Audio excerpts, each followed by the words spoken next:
Hello friends, delta YouTube channel में आपનું हार्दिक स्वागत है। तो आज આપણે ભણવાનું છે ધોરણ 11 નો વિષય વાણિજ્ય વ્યવસ્થા અને સંચાલન। તો આપણે આગલા વિડિયોમાં આર્થિક પ્રવૃત્તિ એનો અર્થ અને વ્યાખ્યા જોઈ હતી, પછી બીજું આવતું હતું કે બિન આર્થિક પ્રવૃત્તિ અને અર્થ અને એની વ્યાખ્યા જોઈ હતી, અને પછી આપણે એનો તફાવત જોયો હતો। તે પછી હતું કે આર્થિક પ્રવૃત્તિના આપણે પ્રકાર જોયા હતા। તો કે આર્થિક પ્રવૃત્તિના ત્રણ પ્રકાર હતા, ધંધો, વ્યવસાય અને રોજગારી। ધંધો કોને કહેવાય? તો કે નફાના હેતુથી કરવામાં આવતી કોઈ પણ કાયદેસરની પ્રવૃત્તિ અને ધંધો કહેવાય। તો આ ધંધાની વ્યાખ્યા જોઈ હતી। ધંધો એ કયા શબ્દ ઉપરથી કે બીએસસી ઉપરથી ઉતરી આવેલો છે અને એની લાક્ષણિકતા જોઈ હતી। હવે આપણે ધંધાના હેતુઓ જોવાના છે।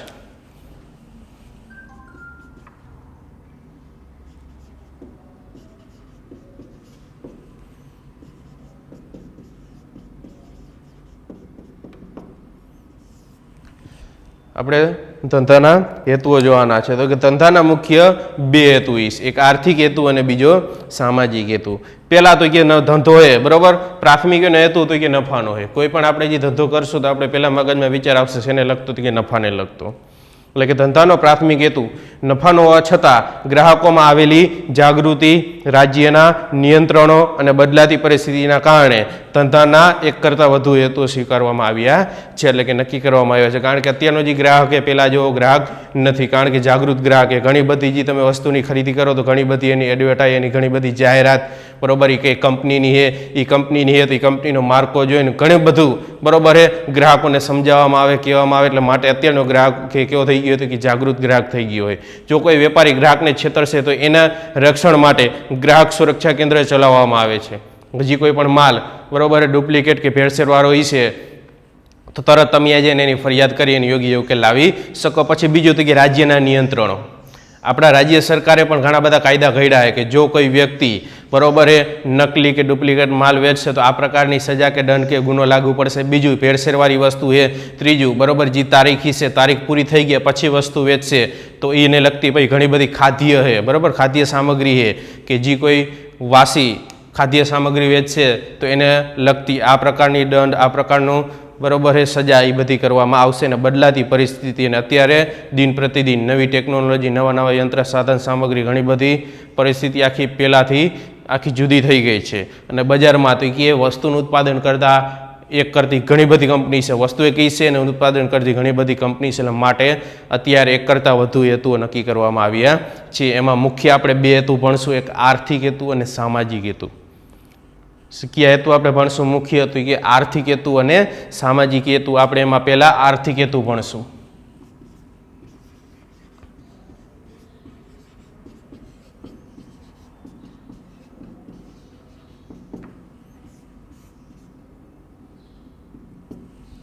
આર્થિક હેતુ કારણ કે ધંધો હે બરોબર હે શેનો પ્રકાર હેતુ કે આર્થિક પ્રવૃત્તિનો, એટલે માટે નક્કી કરવામાં આવ્યા છે આર્થિક હેતુઓ બરોબર। જેમ આપણે પ્રવૃત્તિ જોઈ હતી કે પ્રવૃત્તિના બે પ્રકાર, આર્થિક પ્રવૃત્તિ અને બિન આર્થિક પ્રવૃત્તિ, એ જ રીતે આર્થિક પ્રવૃત્તિના ત્રણ પ્રકાર જોયા હતા, ધંધો, વ્યવસાય અને રોજગારી। એટલે માટે પહેલો હેતુ શું નક્કી કરવામાં આવે? આર્થિક હેતુ। આર્થિક હેતુમાં પહેલો હેતુ હેતુ કે નફાનો હેતુ।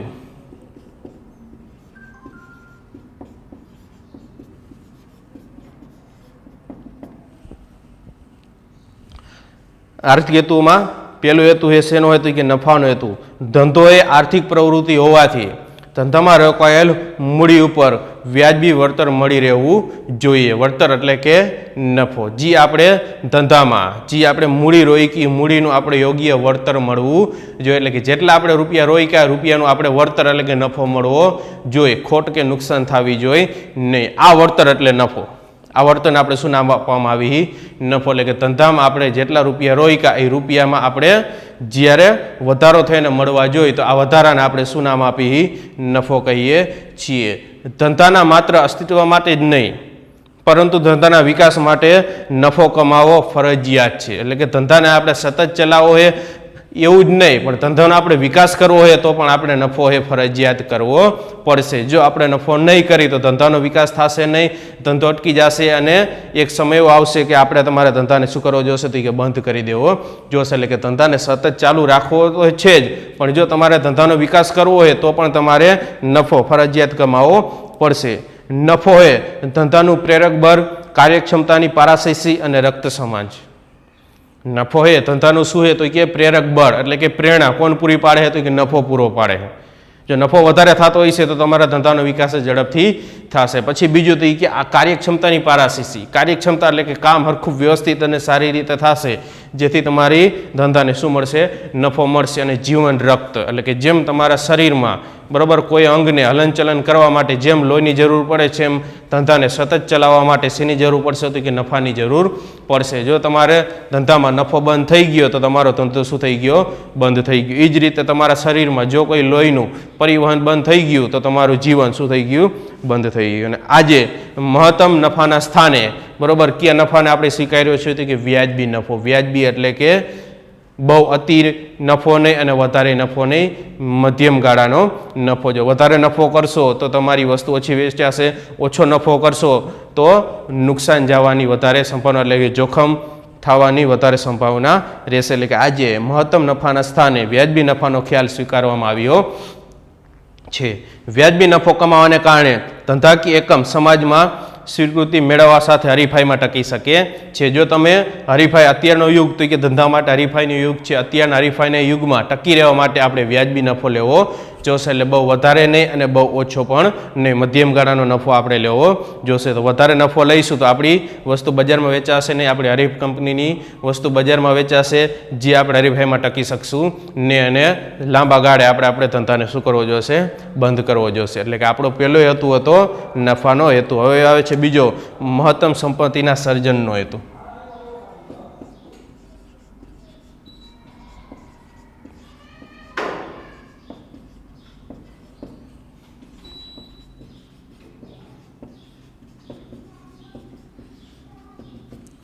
બીજો હેતુ છે મહત્તમ સંપત્તિના સર્જનનો હેતુ. નફાનો હેતુ ધંધાની વાર્ષિક કમાણી સાથે સંબંધ ધરાવતો ટૂંકા ગાળાનો ખ્યાલ. નફાનો હેતુ ધંધા માટે કેવો હેતુ હોય તો કે ટૂંકા ગાળાનો પણ વર્ષ માટે, કે જે આપણે કોઈ પણ નફાની ગણતરી ક્યારે કરશું તો કે દર વર્ષે. બરોબર, વાર્ષિક હિસાબ કંપનીનો દર વર્ષે તૈયાર કરવામાં આવી જેના આધારે ખબર પડે કે આપણી કંપનીની પરિસ્થિતિ અત્યારે શું છે, કેટલો નફો થયો છે, કેટલું નુકસાન થયું, કેટલો ખર્ચ કર્યો, કેટલી જગ્યાએ અત્યારે કંપનીની પરિસ્થિતિ, કંપની વિકાસ કરે કે કંપની પાછળ ગઈ કે આગળ વહી ગઈ, બધું કાર્ય છે એના આધારે જાણી શકીએ કે નફાના આધારે. એટલે કે નફાનો હેતુ ધંધાની વાર્ષિક કમાણી સાથે સંબંધ ધરાવતો ટૂંકા ગાળાનો હેતુ છે. અને જ્યારે મહત્તમ સંપત્તિના સર્જનનો હેતુ કેવો હોય તો કે લાંબા ગાળાનો હોય. એટલે કે દાખલા તરીકે નફો હોય એની ગણતરી તમારે દર વર્ષે કરવામાં આવે. જ્યારે તમારી ધંધાની મિલકત હશે, મિલકત કેવી છે તો કે લાંબા ગાળાની. દાખલા તરીકે તમે કોઈ કંપનીની સ્થાપવા માટે જો કોઈ જમીનની ખરીદી કરી તો જમીન કેવા ગાળા માટે હશે તો કે લાંબા ગાળા માટે હશે. જમીનની ખરીદી કર્યા પછી ધંધો સ્થાપવા માટે અથવા તો તમે મકાન ઇમારત બનાવશો તો આ જે મકાન છે એ પણ તમારી કેવી મિલકત હતી કે લાંબા ગાળાની, ટૂંકા ગાળા. એટલે કે દર વર્ષે એમાં તમે કોઈ કાંઈ પરિવર્તન કરી શકતા નથી. જ્યારે નફો હોય તો નફામાં તમે દર વર્ષે પરિવર્તન કરી શકો, ક્યારેક વધારી શકો, ક્યારેક ઘટાડી શકો, એમાં કોઈ વળી અમુક ટકા તમે કોઈ સ્કીમ બહાર પાડી શકો. પણ તમારી જે મિલકત છે એમાં તમે કોઈ આવું કરી શકતા નથી. એટલે મિલકત છે એ તમારે કેવા ગાળાનો ખ્યાલ છે તો કે લાંબા ગાળાનો ખ્યાલ હોય છે. લાંબા ગાળે ધંધાની સંપત્તિમાં વૃદ્ધિ થાય તેવી યોજનાઓ સ્વીકારવામાં આવે છે. એટલે કે લાંબા ગાળે ધંધાની સંપત્તિ વૃદ્ધિ એટલે કે વધે. તમારો ધંધો એ અત્યારે સ્થાપના કરી એનાથી ભવિષ્યમાં ધંધો વધે એવી યોજના ઘડવામાં આવતી હોય છે. જો કે આ માટે ધંધાએ મંદી જેવા સંજોગોમાં નફો કમાવાનો હેતુ જતો કરીને પણ ધંધાની સંપત્તિ ટકાવી રાખવી પડે છે. તમારો હેતુ બરોબર એ છે કે અમારી કંપની એ અત્યારે આટલી છે ને ભવિષ્યમાં એ કંપની બરોબર મોટું સ્વરૂપ ધારણ કરે તો ક્યારેક ધંધામાં મંદી પણ આવે.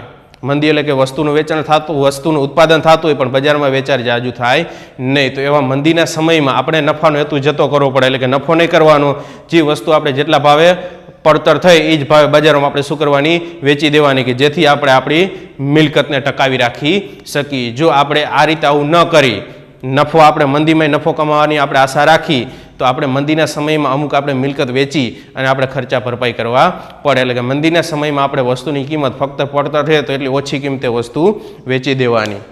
મહત્તમ સંપત્તિના સર્જન હેતુ ધંધાના માલિકના આર્થિક લાભ સાથે સંકળાયેલ છે. આ મહત્તમ સંપત્તિના સર્જનનો હેતુ કોની સાથે સંબંધ ધરાવે તો એ કે ધંધાના માલિક સાથે. કારણ કે બધી સંપત્તિ કોની છે? ધંધાના માલિકની. યંત્ર, સાધન, સામગ્રી બધા ઉપર હક અધિકાર કોનો છે? ધંધાના માલિકનો. એટલે કે મહત્તમ સંપત્તિના સર્જનનો હેતુ કોની સાથે સંબંધ ધરાવે છે તો એ કે ધંધાના માલિક સાથે સંબંધ ધરાવે છે. અને ત્રીજો ટોપિક છે અન્ય હેતુ.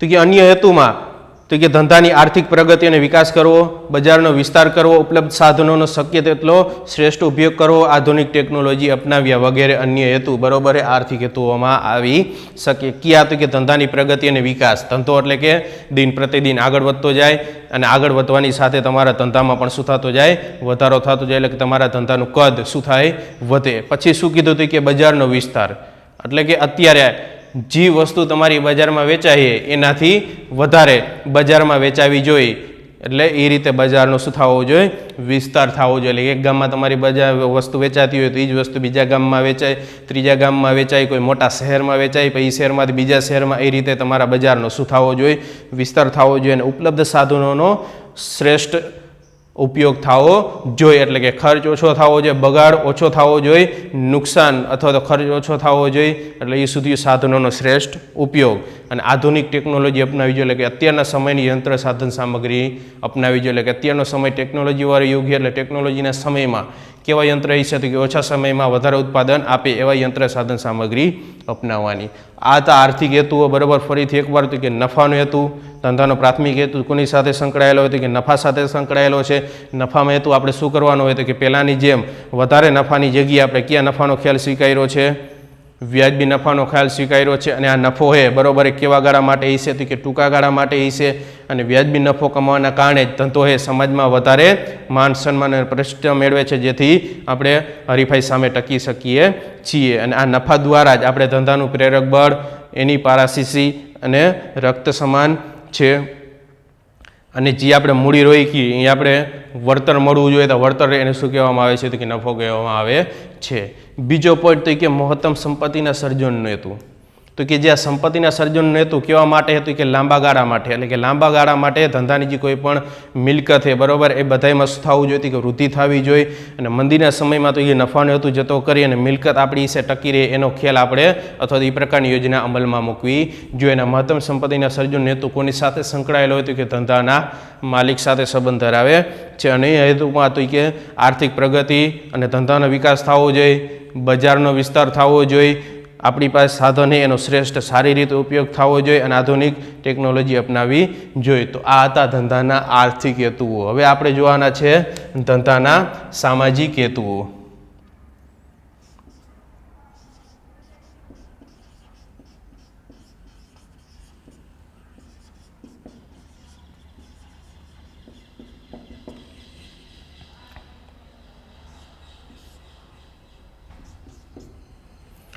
ધંધાના સામાજિક હેતુઓ. સમાજને લાભ થાય તે માટે ધંધો કેટલાક સામાજિક હેતુઓને પણ પ્રાધાન્ય આપે, એટલે કે મહત્વ આપે છે બરાબર. આપણા ધંધા દ્વારા સમાજને પણ લાભ થાય એટલા માટે સમાજને પણ ધંધો એ મહત્વ આપે છે. સમાજ વગર ધંધાનું અસ્તિત્વ શક્ય નથી. સમાજ વગર ધંધાનું અસ્તિત્વ શક્ય નથી. કારણ કે જે તમારી કંપનીમાં કર્મચારી તરીકે કોણ આવશે તો કે સમાજના જ વ્યક્તિઓ આવશે. તમારી જે વસ્તુનું ઉત્પાદન કર્યું એ ઉત્પાદન બજારમાં વેચશો તો બજારમાં જ સમાજના લોકો જ ગ્રાહક બનીને તમારી વસ્તુની શું કરશે તો કે ખરીદી કરશે.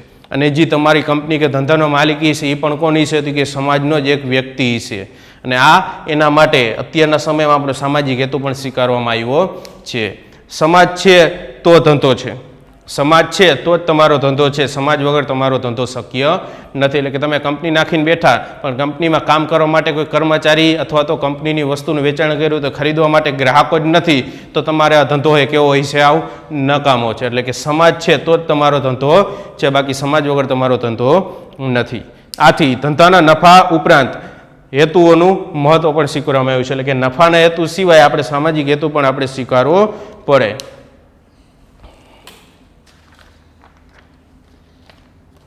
તેમાં પહેલો હેતુ છે સામાજિક જવાબદારીનો હેતુ.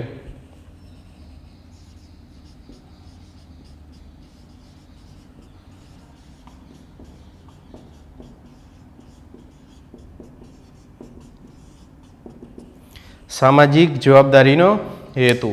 ગ્રાહકોમાં આવેલી જાગૃતિ, રાજ્યના નિયંત્રણો, ગ્રાહક શિક્ષણ, ગ્રાહક સંગઠનોના કારણે ધંધાએ સમાજના જુદા જુદા જૂથોના હિતો પ્રત્યે સજાગ રહેવાની જરૂરિયાત ઊભી થઈ છે અથવા તો ઉદ્ભવી છે કે ગ્રાહકોમાં આવેલી જાગૃતિ, રાજ્યના નિયંત્રણો, ગ્રાહક શિક્ષણ એટલે કે વારંવાર ટીવી દ્વારા કે કોઈ જગ્યાએ બરોબર હે સભા કે વ્યક્તિઓને એકઠા કરી અને વસ્તુની તો કે માહિતી પૂરી પાડવામાં આવતી કે જેથી કરીને તમે છેતરાઓને અને ગ્રાહકોનું શોષણ થાય ને અને ગ્રાહકોના સંગઠનો બરોબર આના દ્વારા તો કે ધંધાએ સજાગ રહેવું પડે છે. કોને સજાગ રહેવું પડે છે? ધંધાએ સજાગ રહેવું પડે છે, કારણ કે નાનકડી એવી ભૂલ જો તો ધંધાથી થઈ જાય તો એનાથી ઘણું બધું મોટું નુકસાન થઈ શકે. સમાજના જુદા જુદા જૂથો, વિભિન્ન વર્ગો જેવા કે માલિક, કર્મચારી, ગ્રાહકો, લેણદારો, સરકાર વગેરે ધંધાકીય એકમ સાથે સંકળાયેલા હોય છે અને આ દરેક જૂથનું હિત જુદું જુદું છે. જેમ કે એક આપણે જૂથ જોઈએ માલિક, તો માલિકનો ધંધા પ્રત્યે શું હેતુ છે? તો કે નફાનો હેતુ છે. ગ્રાહકનો ધંધા પ્રત્યે શું હેતુ છે? તો કે એ ધંધો વ્યાજબી ભાવે અને સારી વસ્તુ, સારી ગુણવત્તાવાળી વસ્તુ ગ્રાહકોને પૂરી પાડે. લેણદાર, તો લેણદારનો હેતુ શેના પ્રત્યે છે? તો કે એને યોગ્ય જે રૂપિયાનું એમાં રોકાણ કર્યું તે રોકાણનું એને યોગ્ય વળતર મળે. સરકારનો શું હેતુ છે? તો યોગ્ય સમયને નક્કી કરેલો ટેક્સ કે કોઈ પણ જાતનું વસ્તુ કે ટેક્સ બરોબર છે કંપની સમયે સમયે પોતે ભરે. અને કર્મચારીનો હેતુ ધંધા પ્રત્યે શેનો હોય છે? તો કે યોગ્ય સમયે નક્કી કરેલું વેતન એને એના કામ પ્રમાણે મળે. એટલે કે આ રીતે સમાજના જુદા જુદા જૂથો છે કે અથવા તો વિભિન્ન વર્ગ, માલિક, કર્મચારી, ગ્રાહક, સરકાર, લેણદારો, આ બધા જૂથોનું ધંધાએ ખ્યાલ રાખવો પડે છે અને ખ્યાલના આધારે જ એના હેતુઓ નક્કી કરવામાં આવે છે. આ જુદા જુદા હિતોનો ખ્યાલ ધંધાકીય એકમે રાખવો જરૂરી હોય છે. પર્યાવરણની જાળવણી, કર્મચારી કલ્યાણ ધારો, કારખાનાનો ધારો, ગ્રાહક સુરક્ષા ધારો વગેરેનું ધંધાએ પાલન કરવું પડે છે. ધંધાએ શેનું પાલન કરવું પડશે? તો એ કે પર્યાવરણની જાળવણી એટલે કે પર્યાવરણને નુકસાન ન થાય એને લગતી જાળવણી પણ ધંધાએ કરવી પડે. એટલે કે પ્રદૂષણ નિયંત્રણ ધારાનું એને ધ્યાન રાખવું પડે. કર્મચારી કલ્યાણ ધારો એટલે કે કર્મચારીનું શોષણ પણ થવું જોઈએ નહીં. પછી કારખાનાનો ધારો અને ગ્રાહક સુરક્ષા ધારો, આ બધાએ જે કાયદા ઘડ્યા કાયદાનું પાલન ધંધાએ ફરજિયાત કરવું પડે છે. તો આ તો એની સામાજિક જવાબદારી. હવે બીજો પોઈન્ટ છે રોજગારીની તકો પૂરી પાડવાનો હેતુ.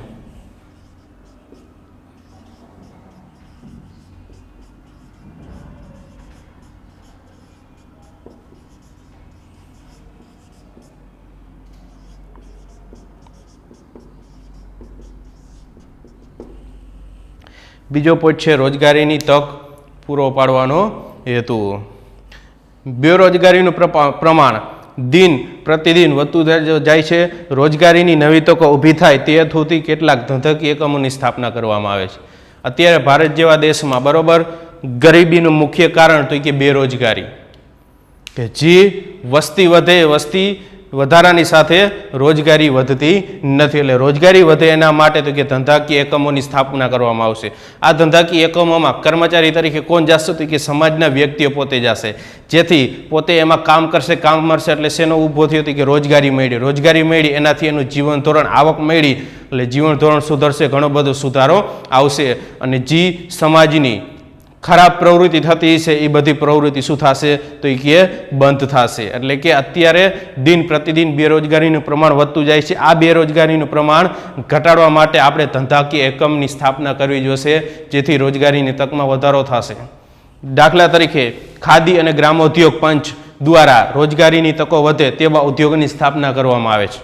ખાદી અને ગ્રામોદ્યોગ એટલે કે નાના નાના કોઈ ઘરે બેઠા એવા તમે કોઈ ગૃહ ઉદ્યોગ કે જેના દ્વારા તમને રોજગારી મળે અને રોજગારીની તકમાં વધારો થાય એવા ઉદ્યોગોની શું કરવામાં આવે? પસંદગી કરવામાં આવે છે. બેરોજગારીને રોજગારીની તક મળે તે હેતુથી પછાત વિસ્તારમાં ધંધાકીય એકમોની સ્થાપના કરવાની પસંદગી આપવામાં આવે છે. જે લોકો બેરોજગાર છે, જેને કામ કરવું અને કામ નથી મળતું, એવા લોકોને કામ મળે તો એવા વિસ્તારમાં જઈ અને તમારે ધંધાકીય એકમની સ્થાપના કરવી જોઈએ, જેથી કર્મચારીઓ તમને સરળ રીતે અને સારા કર્મચારી તમને મળી શકે. એટલે બીજો પોઈન્ટ હતો રોજગારીની તકમાં વધારો કરવો. પછી ત્રીજો છે ગુણવત્તાવાળી વસ્તુ અને સેવાઓ પૂરી પાડવી.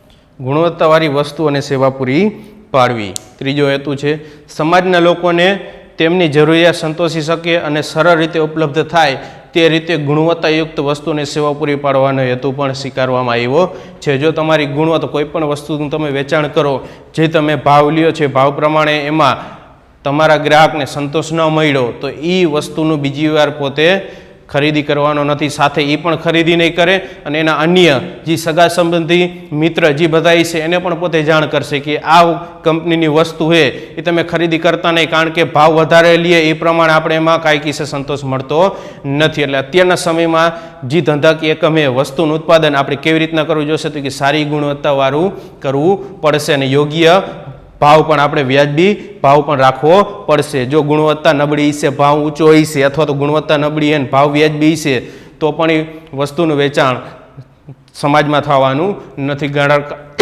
ગ્રાહકે એકવાર છેતરાશે, બીજી વાર છેતરાવાનો નથી. એકવાર છેતરાઈ ગયા પછી એ પોતે અન્ય ઘણા બધા વ્યક્તિને કહેશે. એટલે માટે તમારી વસ્તુનું વેચાણ બજારમાં ઓછું થશે, એનાથી તમારા ધંધાકીય એકમને ઘણી બધી નુકસાની થશે. એટલે સમાજના લોકોને તેમની જરૂરિયાત સંતોષી શકે અને સરળ રીતે ઉપલબ્ધ થાય એવી સારી ગુણવત્તાવાળી વસ્તુ આપણે એને પૂરી પાડવાની છે. રસોઈમાં ઉપયોગી મસાલા, ઠંડા પીણા અને ખાદ્ય પદાર્થોનું ઉત્પાદન કરતા એકમોએ ઉચ્ચતમ ગુણવત્તાના ધોરણનું પાલન કરવું પડે. રસોઈની ઘણી બધી જે વાનગીઓ, કોઈ મસાલા હોય એ ઠંડા પીણા છે, બરોબર, પછી કોઈ ખાદ્ય સામગ્રી એટલે કે ખાવાની કોઈ પણ વસ્તુ છે, આ બધી વસ્તુનું જે ઉત્પાદન કરતી કંપની છે એને સારી ગુણવત્તાનું ધોરણોનું એને ફરજિયાત પાલન કરવું પડે છે અને પાલન માટે સરકારે અમુક એના નિયમો ઘડ્યા, એ નિયમો પ્રમાણે જ એને માન્યતા મળે ને પછી જ પોતે વસ્તુનું વેચાણ બજારમાં કરી શકે. અને ઘણી સરકારે પણ નક્કી કર્યું કે એના ઘણા બધા એવા કર્મચારી છે કે જે સમયે સમયે ઘણી બધી એવી દુકાનો કે ધંધાકીય કંપની હોય કે જ્યાં પોતે સરપ્રાઇઝ ચેકિંગ કરી અને એની વસ્તુઓનો પોતે એની ગુણવત્તાની ચકાસણી પણ કરવામાં આવે. ઘણીવાર તમે છાપામાં કે સમાચાર પત્રમાં કે ટીવીમાં જોયું હોય કે આ દુકાને જઈ અને આ કર્મચારીઓએ અહીંયા જોયું તો આ મીઠાઈ આટલા સમય માટે કે આટલા મહિનાની વાસી હતી અને ગ્રાહકોને વેચવામાં આવતી હતી, તો એ બાબત યોગ્ય નથી. હવે એ બાબત સમાચારમાં ક્યાં આવી તો માટે લોકોએ એની ધંધામાં જે એની એવડી વસ્તુની ખરીદી કરવાના નથી. એટલે માટે આપણે સારી ગુણવત્તાની વસ્તુનું આપણે ઉત્પાદન કરવું પડે છે. સામાજિક હેતુ ધરાવતા ધંધાકીય એકમો વ્યાજબી ભાવે વસ્તુ અને સેવાઓ પૂરી પાડવા માટે પ્રતિબદ્ધ હોય છે. દાખલા તરીકે વસ્તુના વેચાણ પછી ગ્રાહકોના ઘર સુધી વસ્તુ પહોંચાડતી કરવી, વસ્તુની ગોઠવણી, આ બધી વસ્તુ સાથે જોડાયેલ અન્ય ઘણી બધી સેવાઓ પણ છે. હવે ચોથો છે વ્યાજબી વેપારી રીત રસમો અનુસરવાનો હેતુ.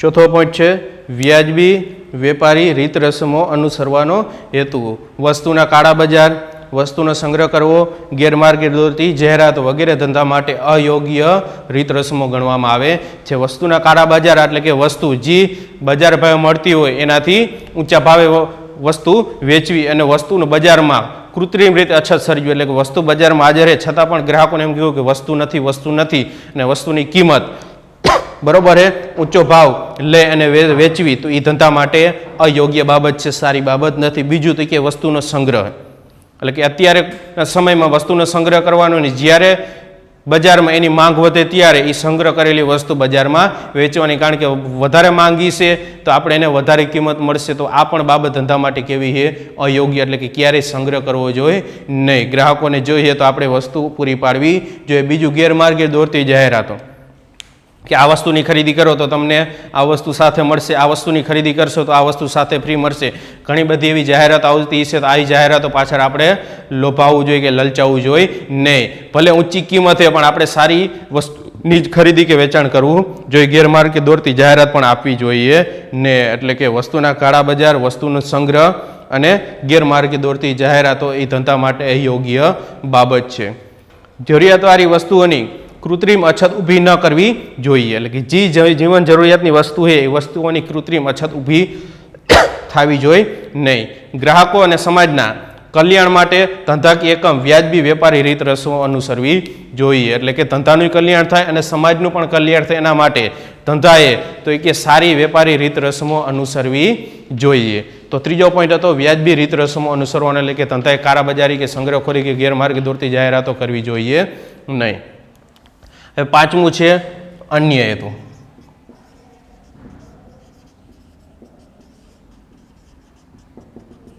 છેલ્લો હેતુ અન્ય હેતુ. અન્ય સામાજિક હેતુમાં તો કે ધંધાકીય એકમે સમાજમાં પોતાની આગવી ઓળખ પ્રાપ્ત કરવી. આગવી ઓળખ એટલે કે પ્રતિષ્ઠા પ્રાપ્ત કરવી, કારણ કે પ્રતિષ્ઠા હશે તો જ તમારી વસ્તુ એ બજારમાં જાજી વેચાવાની જાજો નફો થશે અને તમારા ધંધાનો વિકાસ થશે. બીજું છે ઉત્પાદન ક્ષેત્રે નવા સંશોધનો હાથ ધરવા. ઉત્પાદન ક્ષેત્રે નવા સંશોધનો એટલે કે સમયે નવી વસ્તુઓ, જે તમારી વસ્તુનું ઉત્પાદન કરો એમાં કંઈક નવું ઉમેરો. જેમ કે બાઇક હતું પહેલાં તો કે કિકથી ચાલુ થતું, આપણે કિક મારવી પડતી, એની જગ્યાએ અત્યારે તો કે સ્લેપ સ્ટાર્ટ આવી ગયા. તો એક પ્રકારનું શું થયું કે ઉત્પાદન ક્ષેત્રે નવું સંશોધન. પહેલાં તો કે ઓલા આપણે ચાપવાળા ફોન આવતા કીપેડ, એની જગ્યાએ અત્યારે તો કે ટચવાળા ફોન આવી ગયા. કંપની જ છે, બધું જ છે, પણ સમયમાં પોતે શું કરે છે, સંશોધન કરે છે. પછી રાષ્ટ્રના આર્થિક વિકાસમાં મદદરૂપ થવું અને તે માટે સરકારને સહકાર આપવો. દેશનો વિકાસ થાય એ માટેની યોજના ઘડવી અને સરકારને મદદરૂપ થવું. પછી અન્ય હેતુમાં શું હેતુ કે કર્મચારીઓને વિવિધ રીતે ઉત્તેજન પૂરું પાડવું અને તેમના માટે કલ્યાણકારી યોજનાઓ અમલમાં મૂકવી. એટલે કે તમારી કંપનીમાં કામ કર્મચારીઓ ક્યાંથી આવે તો કે સમાજમાંથી આવે તો કર્મચારી જો કોઈ સારું કામ યોગ્ય સમયે પૂરું કરે તો એને શું આપો તો કે પ્રોત્સાહન આપો અને એનું કલ્યાણકાર થાય એવી યોજનાઓ અમલમાં મૂકવો. તો આપણે આ જોયા સામાજિક હેતુઓ. તો કે ધંધાના હેતુઓ કેટલા હેતુ કે 2, આર્થિક હેતુ અને સામાજિક હેતુ. આર્થિક હેતુમાં કોણ આવશે તો કે નફાનો હેતુ, મહત્તમ સંપત્તિના સર્જન હેતુ અને અન્ય હેતુ. સામાજિક હેતુમાં તો કે સામાજિક જવાબદારી અદા કરવી, રોજગારીની તક પૂરી પાડવી, ગુણવત્તાવાળી વસ્તુ અને સેવાઓ પૂરી પાડવી. વેપારીએ તો કે વ્યાજબી વેપારને લગતી રીત રસમો પૂરી પાડવી અને અન્ય હેતુ. તો આપણે હેતુઓ જો અહીંયા કોઈ તમને ન સમજાવવાનો પ્રશ્ન હોય તો કોમેન્ટ બોક્સમાં કમેન્ટ કરીને જણાવશો, જેથી કરીને તમારું યોગ્ય સોલ્યુશન આવી શકે. ધન્યવાદ. જય હિન્દ.